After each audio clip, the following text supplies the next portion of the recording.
We will, of course, keep a close eye on the latest unfolding in Nepal, but shifting focus now to other big developments.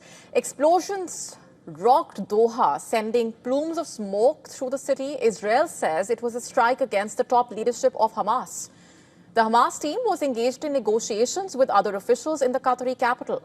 And moments after the news of the explosion in Doha came in, the Israeli military announced that it has carried out attacks targeting Hamas leaders. In a statement, the IDF saying that prior to the strike, steps were taken to minimize harm to uninvolved civilians, including the use of precision weaponry and additional intelligence information. The Prime Minister Benjamin Netanyahu has said Israel initiated it, Israel conducted it, and Israel takes full responsibility.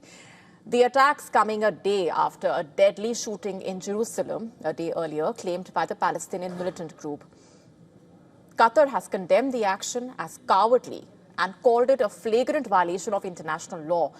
Qatar has been a key mediator, remember, in the efforts to broker a truce in Gaza. It has said that Israeli strikes targeted the homes of several members of Hamas's political bureau residing in the country where the militant group's senior leadership is based. And Israeli officials claiming that the strike was aimed at top Hamas leaders, including Khalil al-Hayya, its exiled Gaza chief and top negotiator. Two Hamas sources told Reuters that Hamas officials in the ceasefire negotiating team survived the attack. Today's strikes, Israel's first attack on the Western-backed Gulf state, coming less than 2 weeks after Israel's armed forces chief had vowed to target the group's leaders based abroad. The United Nations Secretary General in the latest condemned Israel's strikes on Qatar, calling them a flagrant violation of Doha's sovereignty.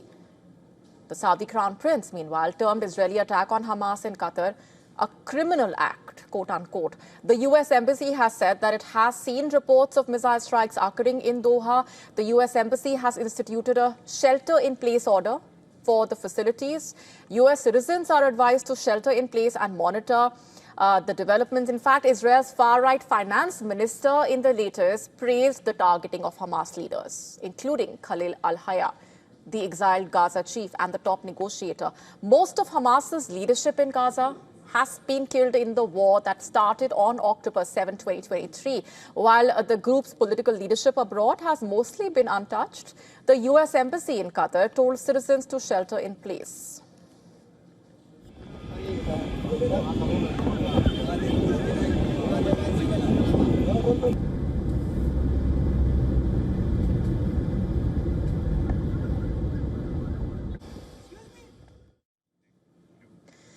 While Israeli leadership is hailing that attack on Hamas, a mother of an Israeli hostage has condemned Prime Minister Netanyahu for the attack in Qatar.